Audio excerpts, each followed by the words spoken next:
I'm David, 61 years old, and I've spent 32 years building my precision tool manufacturing business here in Billings, Montana. When that park ranger looked me straight in the eye and said, "He planned this before you even got here," everything I thought I knew about my son Axel shattered like glass. But let me back up to how I ended up lost in Glacier National Park, abandoned by the family I'd been supporting for decades. That morning started like any other Father's Day weekend. Axel had surprised me with this hiking trip to Glacier, something we used to do when he was younger. "Just like old times, Dad," he'd said with that smile that always reminded me of his mother. I should have known something was off when his wife Sage suddenly couldn't make it, claiming their daughter Nova was sick. But I was just happy my 30-year-old son wanted to spend time with his old man. We'd driven up from Billings in my Ford F-150, the one I'd bought after landing that major contract with Boeing for specialized aerospace cutting tools. Axel seemed nervous during the drive, checking his phone constantly and making excuses about poor cell service when I asked who kept texting him. I figured he was just stressed about work at his marketing firm, the job I'd helped him land through my business connections. The precision tool business had been good to our family. Starting with a small machine shop in my garage, I'd built relationships with major aerospace and automotive companies across the Northwest. My cutting tools were known for their reliability. When Boeing needed components machined to tolerances of less than 1,000th of an inch, they called me. That reputation had allowed me to provide well for Axel and his family, paying for his college at Montana State, helping with the down payment on their house in Helena, covering Nova's private school tuition. For 30 years, I'd put in 12-hour days, working weekends, missing social events to ensure my family never wanted for anything. Every major holiday, every birthday, every celebration was funded by the profits from David Precision Manufacturing. I'd paid for Axel's wedding, bought them their Subaru Outback, even covered Sage's medical bills when Nova was born. In return, I got occasional visits, phone calls on holidays, and this hiking trip that seemed too good to be true. We'd started the Avalanche Lake Trail early that Saturday morning, with me carrying most of the gear in my old REI pack. Axel had insisted on navigating, taking the trail map from me at the trailhead. "I've got this, Dad. You just enjoy the scenery." The trail was familiar.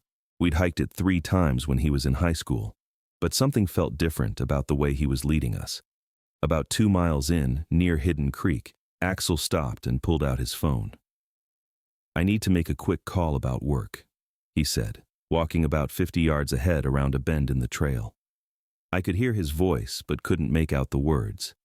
When he came back, his demeanor had changed completely. He seemed agitated, kept looking at his watch, and started pushing us to move faster. "We need to reach the lake before noon," he said, which struck me as odd since we'd never been on any kind of schedule during our previous hikes. The morning air was crisp, typical for June in Glacier, but I noticed Axel was sweating more than usual. Something was wrong, but I couldn't put my finger on what.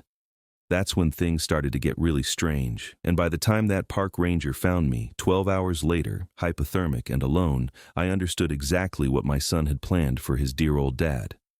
The first red flag should have been when Axel insisted on carrying the trail map, but I was just happy to let my son take the lead. We'd been hiking together since he was 12, and he knew these trails almost as well as I did. What I didn't realize was that he'd been studying them for reasons that had nothing to do with nostalgia. About 3 miles in, past the wooden bridge over Avalanche Creek, Axel suddenly veered left onto what looked like a game trail. "Shortcut," he said when I questioned him. "Trust me, Dad. I scouted this route online." That should have been my second warning. Axel had never been the type to deviate from marked trails. Growing up, he'd been cautious to a fault, always staying on the designated paths, always following the rules I'd taught him about wilderness safety. But I followed him anyway, my Merrell hiking boots finding purchase on the loose scree as we climbed higher than the main trail. The precision and attention to detail that had made my tool manufacturing business successful should have kicked in right then. In my shop, when something didn't align properly, when measurements were off by even a fraction, I stopped everything and investigated. But here, with my son, I ignored my instincts. The shortcut led us into increasingly dense forest, away from the sounds of other hikers. Axel kept checking his phone, claiming he was using GPS to navigate, but every time I got close enough to see the screen, he'd slip it back into his pocket. "Battery's getting low," he'd say, though I'd seen him charge it fully at the hotel in Whitefish the night before. We stopped for lunch around what should have been noon, but my watch showed 2:30 p.m. Time had gotten away from us on this mysterious detour. I pulled out the energy bars and water bottles I'd packed, noting that Axel's day pack seemed unusually light. When I offered him one of my water bottles, he declined. "I've got plenty," he said, though I hadn't seen him drink anything all morning. That's when I really started paying attention to details. Axel's hiking boots were too clean, no trail dust, no scuff marks. His pack wasn't sitting right on his shoulders, like someone who wasn't used to carrying gear. And despite claiming to have researched this route online, he kept hesitating at every fork in the game trail we were following, like he was making decisions in real time rather than following a predetermined path. "Son, are you sure you know where we're going?" I asked as we finished eating. The words came out more sharply than I intended, but something was definitely wrong. The terrain around us looked unfamiliar, even though I'd hiked Glacier's trails for over 20 years. "Of course, Dad. We're almost there," he replied, but his voice had an edge I'd never heard before. He stood up quickly, shouldering his pack. "We need to keep moving if we want to make it back before dark." That's when I noticed his pack was even lighter than I'd thought. It barely pulled at his shoulders when he stood. A full day pack with water, food, and emergency gear should weigh at least 20 pounds. His couldn't have been more than 5. As we continued hiking, the game trail became fainter and fainter until we were essentially bushwhacking through dense lodgepole pine forest. My GPS watch, a Garmin I'd bought specifically for hiking after a close call on Mount Washington 5 years earlier, was showing that we were moving steadily away from any marked trail. We were also gaining elevation rapidly, heading toward terrain that would be dangerous as daylight faded. "Axel, we need to turn around," I said, stopping abruptly. "This isn't right. We're getting into some serious backcountry here, and we don't have overnight gear." He turned to face me, and for just a moment, I saw something in his expression that chilled me more than the mountain air. It was calculation, like he was weighing options, making decisions about something I wasn't privy to. Then his face smoothed back into that familiar smile. "Just a little further, Dad. There's something I want to show you." By 4 p.m., we were completely off any recognizable trail, deep in wilderness that required permits to camp overnight. The canopy overhead blocked most of the afternoon sun, and the temperature was dropping faster than it should have for June. My 32 years of outdoor experience in Montana told me we were in trouble, but my son seemed unconcerned about our deteriorating situation. "Axel, we need to head back now," I said, checking my Garmin again. We were over 6 miles from the trailhead, in terrain that would take at least 3 hours to navigate back to safety, if we could even find our way. "We've got maybe 4 hours of good daylight left, and that's if we move fast." He stopped walking and turned to face me with that same calculating expression I'd seen earlier. "Dad, relax. I know exactly where we are." But when I asked him to show me on the trail map, he claimed he'd left it in the truck. The trail map he'd insisted on carrying, the one he'd used to navigate us into this mess. Suddenly it was back at the parking lot. That's when the pieces started clicking together in my mind, the same methodical way I'd troubleshoot a precision machining problem. Axel's light pack, his reluctance to share water, the mysterious phone calls, his insistence on this specific route on this specific day, and underneath it all, the financial pressure I knew he'd been under. 3 months earlier, Sage had let slip during a family dinner that they were behind on their mortgage payments. Just a temporary setback, Axel had assured me, but I'd seen the stress in his eyes. The marketing firm where he worked had been laying people off and their client base was shrinking. I'd offered to help then, the same way I'd helped countless times before, but Axel had insisted they could handle it themselves. Now, as I watched my son check his phone again in terrain where there was no cell service, I started thinking about other things. The life insurance policy I'd increased to $800,000 when Nova was born, with Axel as the primary beneficiary. The will I'd updated last year, leaving him the house and the business, the accidental death clause that would double the payout. "Son, what's really going on here?" I asked, my voice carrying the authority I'd used for 3 decades when dealing with difficult clients or employees who weren't telling me the truth. Something flickered across his face, guilt, maybe, or fear of being discovered. "Nothing, Dad. We're just hiking." But his voice cracked slightly on the word hiking, the way it used to when he was a teenager and lying about where he'd been on Friday nights. I pulled out my own phone, not to make a call, but to check something I should have verified hours earlier. The GPS showed our exact location, and when I opened my trail app, it confirmed what I already suspected. We weren't on any marked trail. We weren't even close to one. The nearest maintained trail was over 2 miles away through dense forest and steep terrain. Axel, my GPS shows we're completely lost, I said, holding the phone out so he could see the screen. We need to start heading back right now, or we're going to be spending the night out here without gear. He barely glanced at the phone. GPS isn't always accurate in the mountains, Dad, trust me. But I didn't trust him anymore. Something fundamental had shifted in the last few minutes, and I realized I was looking at my son, really looking at him, for the first time, all day. His hiking clothes were too new, like they'd been bought specifically for this trip.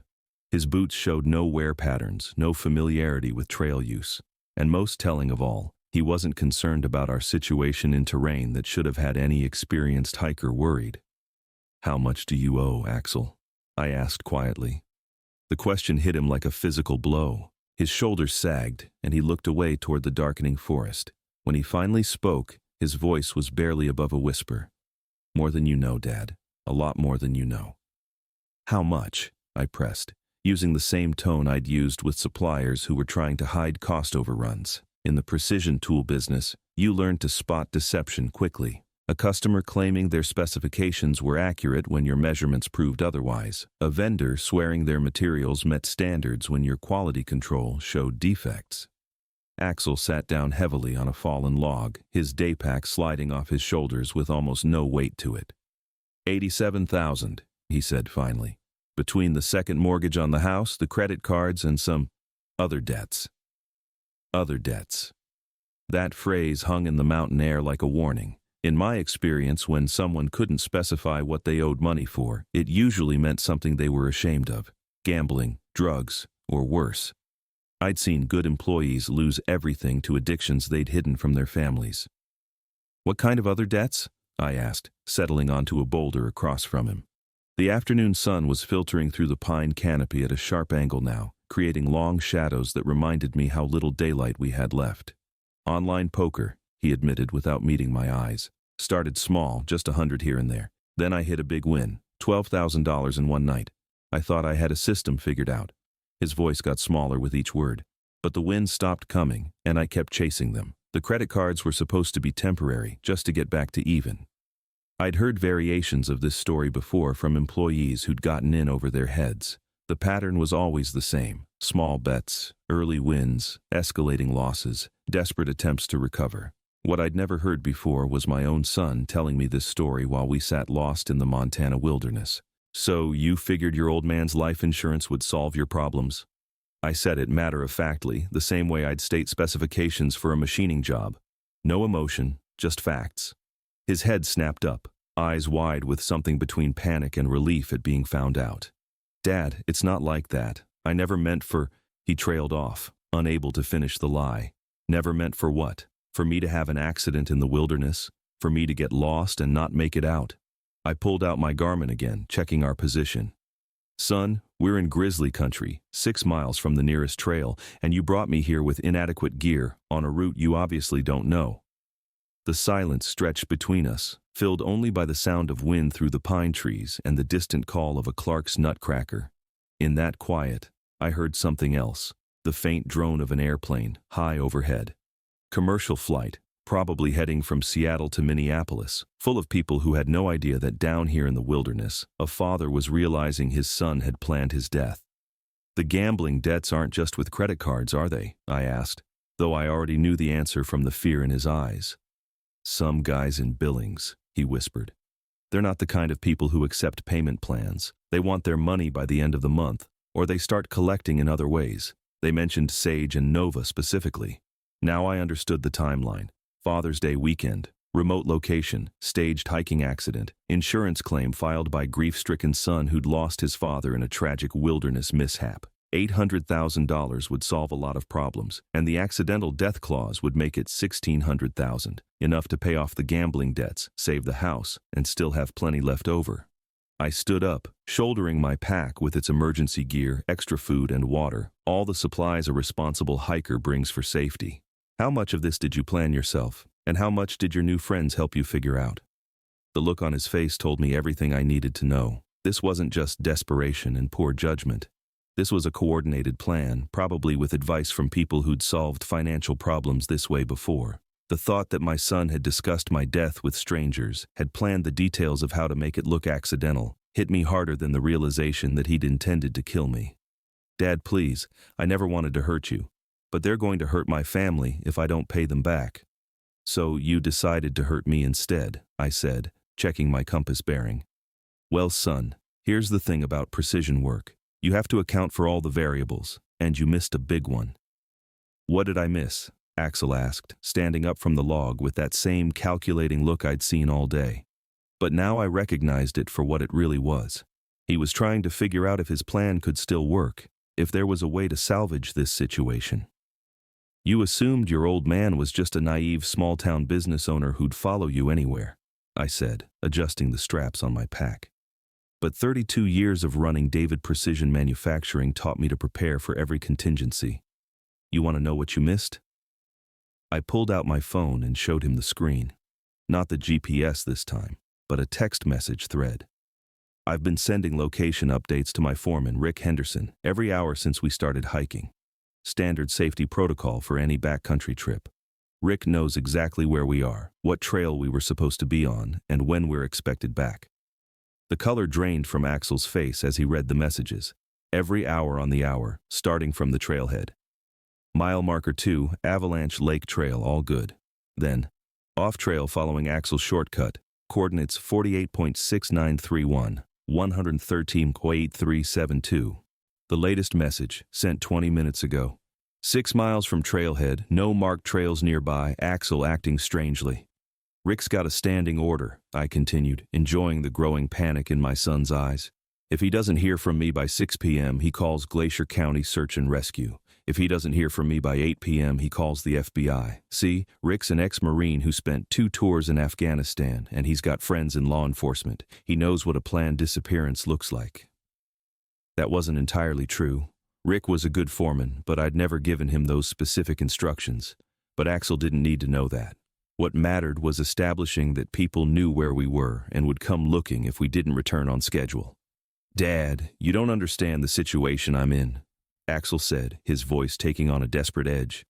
These aren't people who accept excuses. If I don't have their money by June 30th, they're going to hurt Sage and Nova. They showed me pictures of what they did to the last guy who couldn't pay. So your solution was to murder your father? I asked, my voice carrying the cold precision I used when firing employees who'd stolen from me. You thought you'd lead me out here, leave me to die of exposure, then play the grieving son while you collected my insurance money? It wasn't supposed to be murder, he said, taking a step toward me. You're experienced in the mountains. I figured you'd find your way out, maybe get lost for a day or two, realize how dangerous hiking alone can be. Then when you did have an accident someday, it wouldn't seem suspicious. The lie was so transparent, it was almost insulting. Son, you brought me 6 miles into unmarked wilderness with 4 hours of daylight left. In June, mountain temperatures drop into the 30s at night. Without proper gear, that's a death sentence, and you know it. I started walking, not back toward where we'd come from, but northeast, toward where my GPS showed the nearest maintained trail. Here's what's going to happen now. We're going to hike out of here together, and you're going to call those gambling contacts of yours and tell them the deal's off. I can't do that, Axel said, scrambling to keep up. You don't know these people, Dad. They'll kill all of us. No, they won't, I said, maintaining a steady pace through the pine forest. Because tomorrow morning, you're going to drive to the Billings Police Department and turn yourself in for attempted murder. You're going to tell them everything. The gambling debts, the plan to kill me, the names of everyone involved. That's insane. I'll go to prison. Better than being a murderer, I replied, and better than what's going to happen if you don't turn yourself in. What do you mean? I stopped and turned to face him, letting 32 years of dealing with difficult people show in my expression. Son, you just tried to kill a man who spent 3 decades building relationships with suppliers, customers, and contractors across the Mountain West. You think I don't have friends who can handle your gambling problem permanently? The threat hung between us in the mountain air, and for the first time all day, Axel looked genuinely afraid of his father. The fear in Axel's eyes lasted about 30 seconds before that calculating look returned. He was still thinking like a gambler, still looking for an angle to play. Dad, you're bluffing. You've never been involved with anyone like that. You're a legitimate businessman. Am I? I asked, continuing to navigate through the dense forest using my compass. 32 years in manufacturing, son. You think all my contracts came from playing by every rule? You think every supplier who tried to cheat me just accepted it when I caught them? That was mostly bluff. My business relationships were built on reputation and reliability, not intimidation. But Axel didn't know that. What he knew was that his father had built a multi-million-dollar business from nothing, had connections spanning multiple states, and had just demonstrated he was far more prepared than expected. Besides, I continued, you're missing the bigger picture here. Those gambling debts you're so worried about? They're about to become the least of your problems. I pulled out my phone again, not to check messages this time, but to show him something that made his face go completely white. It was a screenshot of his bank account, specifically the account where he'd been receiving payments from David Precision Manufacturing for the past 3 years. You see, son, when someone's planning to murder me for insurance money, I get curious about their finances. Amazing what you can discover when you co-sign someone's mortgage and have access to their banking information for loan purposes. The screenshot showed deposits totaling $127,000 over the past 18 months, far more than his salary at the marketing firm should have allowed. Money I'd been sending him for emergency car repairs, medical bills for Nova, and temporary help with the mortgage. Money that had apparently gone straight into online gambling accounts. You've been lying to me for over a year, I said, watching him realize how thoroughly he'd been caught. Every sob story about needing help, every emergency expense, it all went to feed your gambling addiction. And when that wasn't enough anymore, you decided to cash in your father's life. Dad, please, I can explain. Explain what? How you stole over $100,000 from me? How you planned my murder? How you were going to lie at my funeral while depositing my insurance money? We were making good time through the forest, my GPS showing we'd covered almost a mile toward the nearest trail. The sun was getting lower, but we still had enough daylight to reach safety if we maintained our pace. What Axel didn't realize was that reaching the trailhead was just the beginning of his problems. Here's what you really missed, I said, stepping over a fallen branch. You thought I was just a naive father who'd believe any story you told me, but I didn't get where I am by trusting people at their word. When my own son asks for money repeatedly, I investigate. I showed him another screenshot. This one from a private investigator's report I'd commissioned 6 weeks ago. Photos of Axel at an underground poker game in a warehouse outside Billings. Video of him meeting with men who looked exactly like the type who'd break legs for unpaid debts. A detailed financial analysis showing his real debts totaled closer to $150,000, not the $87,000 he'd admitted to. I've known about your gambling problem for over a month, I said. What I didn't know was that you'd decided to solve it by murdering me. The revelation hit him like a physical blow. He stopped walking and stood there in the forest, realizing that everything he thought he knew about the situation was wrong. His carefully planned murder attempt had been doomed from the start because his intended victim had been investigating him for weeks. The gambling contacts you're so afraid of, I continued. Marcus Webb and Danny Rodriguez, they're small-time operators who prey on addicts like you, but they're not killers. They're businessmen who prefer customers alive and paying interest. The threats about hurting Sage and Nova were just psychological pressure to keep you gambling. How do you know their names? He whispered. Because I had lunch with Marcus Webb yesterday, I said, enjoying the look of complete shock on his face. Told him I was concerned about my son's gambling problem and wanted to discuss a payment plan. Funny thing, he had no idea you were planning to kill me for insurance money. He thought that was a terrible business decision. The last piece of Axel's plan crumbled as he realized his father had been 3 steps ahead of him the entire time. You met with Marcus Webb? Axel's voice cracked like he was 15 years old again, caught sneaking back into the house after curfew. But this wasn't about missed curfews anymore. This was about attempted murder, and the realization was finally sinking in. Had coffee at Stella's Kitchen on Central Avenue, I said, maintaining our steady pace through the forest. Nice enough fellow, actually. Been running gambling operations in Billings for about 8 years. Turns out he's got 3 kids of his own, understands family problems. When I explained that my son owed him money but was considering some desperate measures to pay it back, Marcus was very interested in finding a better solution. I could hear Axel's breathing getting heavier behind me, and it wasn't from the hiking. What kind of solution? Well, that depends on you, I said, pausing to check my compass bearing. See, Marcus was quite surprised to learn that the son of David Precision Manufacturing's owner was one of his customers. Apparently, my reputation in the business community means something, even to people who run poker games. That was true. Marcus had been impressed when I mentioned my company name. Turned out he'd heard of my precision tools through a cousin who worked at Boeing's facility in Everett. Small world, especially in manufacturing communities where reputation travels fast. Marcus made me a very reasonable offer, I continued, starting to hike again. He'd restructure your debt as a business loan to me, with terms we could both live with. Interest rate comparable to what I'd pay the bank. 5-year repayment schedule. No threats to family members. Very civilized.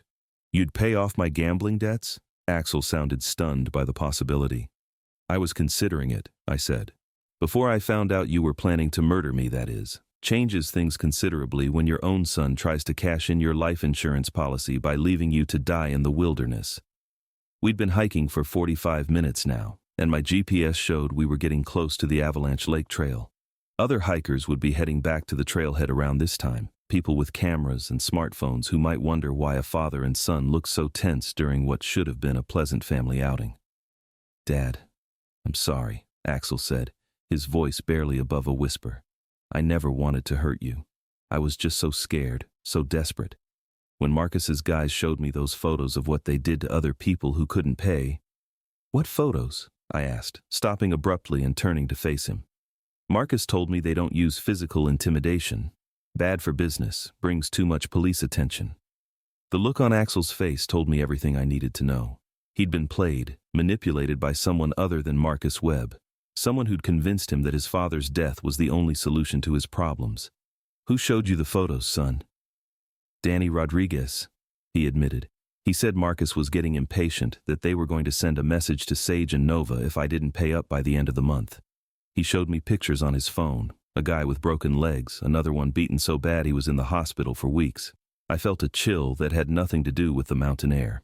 Danny Rodriguez wasn't just Marcus's partner. According to my private investigator's report, he had connections to more serious criminal elements in Butte and Missoula, the kind of people who might see insurance fraud as a legitimate business opportunity.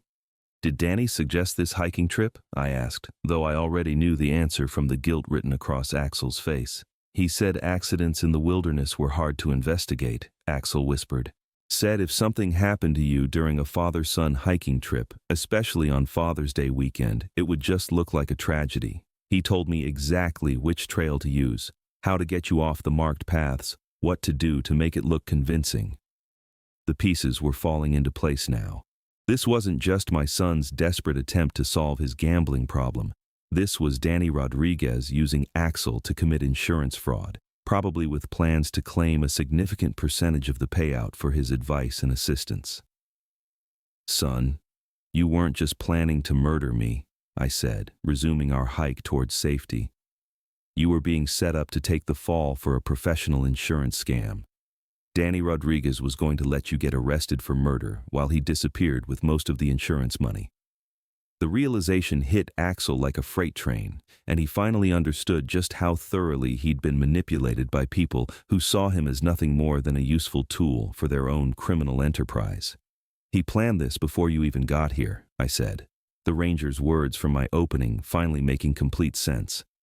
Danny Rodriguez has been setting you up from the beginning, son.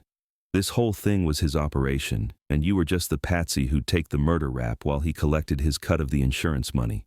We could hear voices ahead now, other hikers on the Avalanche Lake Trail, families heading back to the parking lot after their Sunday adventure. Normal people doing normal things, not sons who just tried to murder their fathers for gambling debts and crooked partners who'd manipulated them into it. I need you to understand something, I continued as we approached the main trail. When we get back to civilization, you have exactly one chance to make this right. One opportunity to save yourself from a murder charge and save your family from whatever Danny Rodriguez has planned next. What do you mean, what he has planned next? Axel asked, but I could see he was already figuring it out. When you're in debt to criminals and your murder plot fails, they don't just write off the loss and wish you well. Think about it, I said. Rodriguez convinced you to commit murder for insurance money. Now that plan has failed, but he's still out the money he was expecting to collect. You think he's just going to forget about it, move on to the next victim? We reached the main trail, and I could see the relief on other hikers' faces as they recognized the familiar marked path that would lead them safely back to their cars. What they couldn't see was that one of these hikers had just survived his son's attempt to murder him, while the other was about to face consequences that would destroy his life one way or another. "Dad, what am I supposed to do?" Axel's voice had the desperate edge of someone finally understanding how completely trapped he'd become. "Tomorrow morning, we're driving to the FBI field office in Billings," I said matter-of-factly. "You're going to tell them everything. The gambling debts, Danny Rodriguez's insurance fraud scheme, the attempted murder plot, all of it. Every detail, every conversation, every threat. They'll arrest me for attempted murder." "Maybe," I said. "Or maybe they'll be more interested in Danny Rodriguez and his insurance fraud operation. Maybe they'll want to use you as a cooperating witness to bring down someone who's probably done this before." That was the truth Rodriguez had been counting on Axel not realizing. Professional criminals don't just stumble onto elaborate insurance fraud schemes. They develop them over time, refine them, use them repeatedly. The FBI would be very interested in someone who'd been coaching desperate gamblers to murder their family members for insurance money. "What about Marcus Webb?" Axel asked as we joined a family with young children heading back toward the trailhead. "Marcus runs clean games," I said, nodding politely to the other hikers. "According to my conversation with him yesterday, he had no idea Rodriguez was freelancing insurance fraud on the side. When the FBI starts investigating, Marcus will cooperate fully to distance himself from Rodriguez's operation." We walked in silence for several minutes, following the well-maintained trail as the sun sank lower through the pine trees. Other families were laughing, sharing snacks, taking photos of their successful hiking adventures. The contrast with our situation was stark. While they'd created happy Father's Day memories, my son had spent the day trying to murder me. "Will you testify against me?" Axel asked quietly as we passed a group of teenagers taking selfies near Avalanche Creek. "That depends entirely on you," I replied. "If you cooperate fully with the FBI, if you help them build a case against Rodriguez and anyone else involved in this scheme, if you enter a serious rehabilitation program for your gambling addiction, then we can talk about what kind of testimony might be helpful. And if I don't cooperate?" I stopped walking and looked him directly in the eyes, letting him see the full weight of my anger and disappointment. "Then you'll face murder charges alone. Rodriguez will probably have you killed in prison to keep you quiet, and your wife and daughter will spend the rest of their lives knowing that their husband and father tried to murder his own family for gambling money." The parking lot was visible ahead now, along with my Ford F-150 and the other vehicles belonging to families who'd had normal, safe hiking experiences. In a few minutes, we'd be driving back to Whitefish, then Billings, where Axel would have to decide whether to save himself or go down with Rodriguez's criminal operation. "There's one more thing you need to know," I said as we approached my truck. "That ranger who found me? He wasn't just coincidentally in the area. I called the ranger station before we started this hike," I said, clicking the remote to unlock my truck. "Told them I was concerned about my son's recent behavior, that he'd insisted on a hiking trip but seemed unstable. Asked them to keep an eye out for us on the trail." Axel stopped dead in the parking lot, staring at me like I'd grown a second head. "You knew? From the beginning, you knew what I was planning?" "Not the details," I admitted, throwing my pack into the truck bed. "But I knew something was wrong. A son who hasn't called his father in 3 months suddenly wants to spend Father's Day weekend hiking in remote wilderness? After I'd just discovered he'd been lying about his finances for over a year? That's not sentiment, son. That's desperation." I'd actually called Glacier County Search and Rescue that morning, not just the ranger station. Told them exactly what I've been telling Axel, that I'd be sending GPS coordinates every hour, and if they didn't hear from me by 6 p.m., they should start looking. The ranger who, coincidentally, found me had been tracking our progress all day, staying far enough back to avoid detection but close enough to intervene if necessary. The ranger knew to look for us because I gave him our approximate route and timeline, I continued.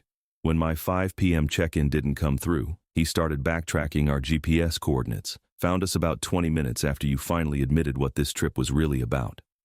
Axel slumped against the passenger side of the truck, the full scope of his failure finally sinking in. So everyone knew.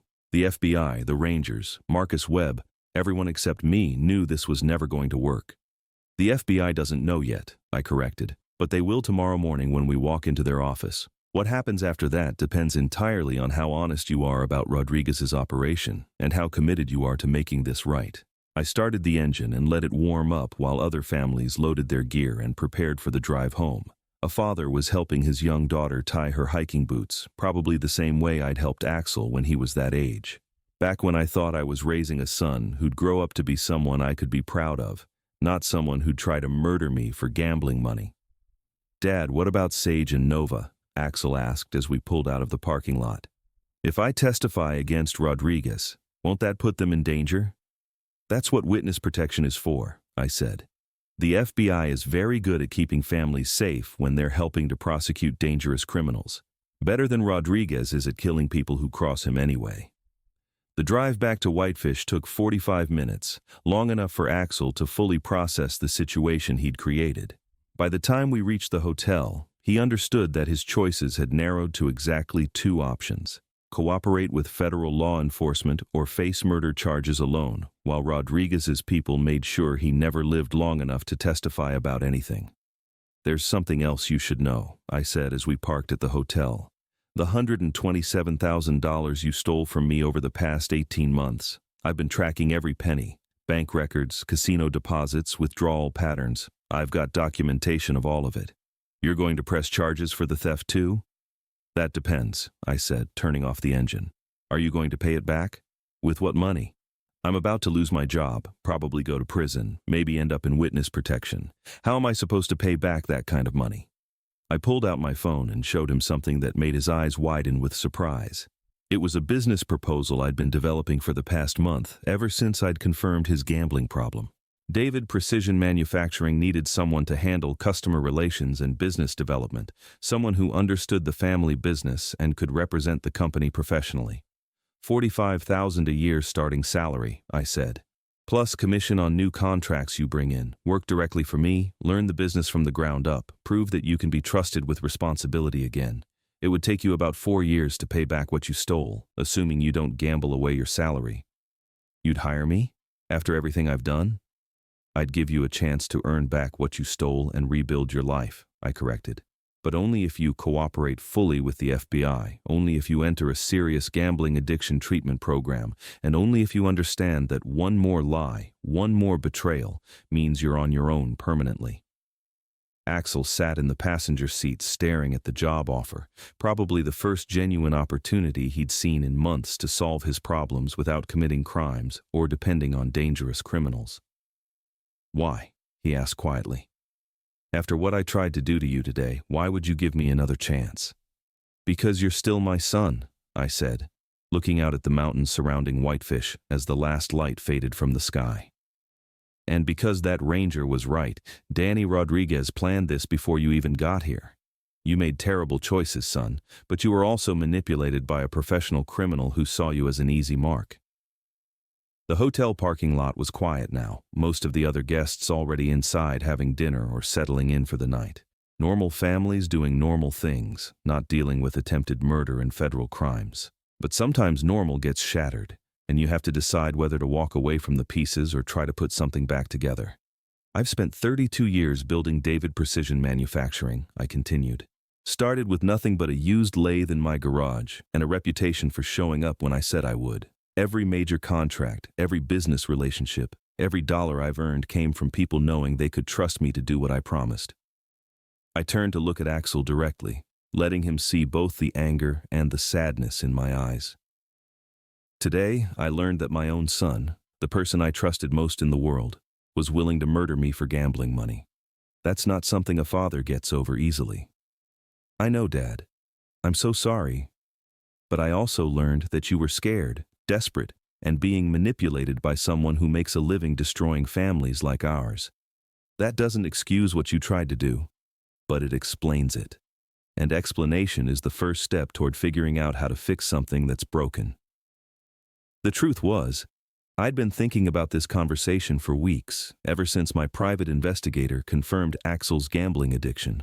I'd hoped we could solve the problem before it got this bad, but hope doesn't always align with reality. Sometimes you have to deal with the situation you have, not the one you wanted.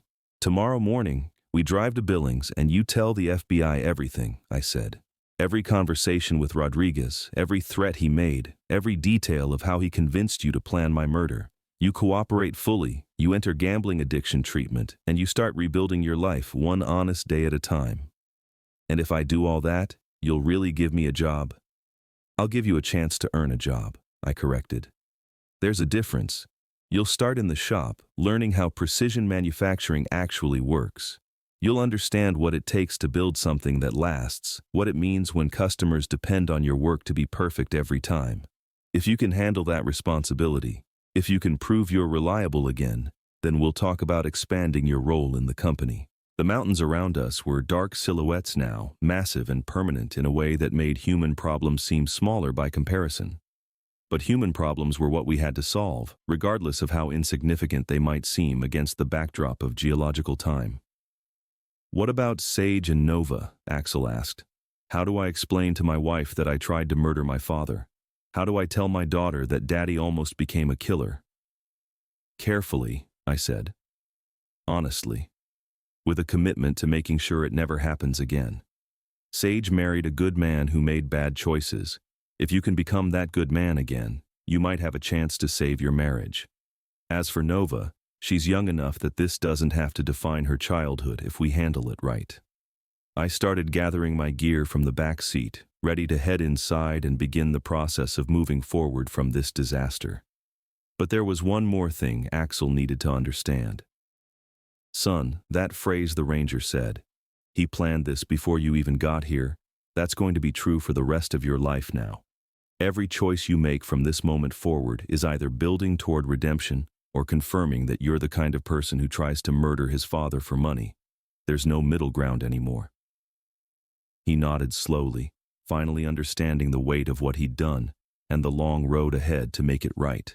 We'll start tomorrow, I said. FBI office opens at 8 a.m. We'll be there when the doors unlock and you'll tell them everything. After that, we take it one day at a time until you're the man you should have been all along. As we walked toward the hotel, I realized that the Ranger's words would stay with me forever too, not just because they'd helped me understand Axel's betrayal, but because they'd reminded me that sometimes the most important plans are the ones we make after everything falls apart.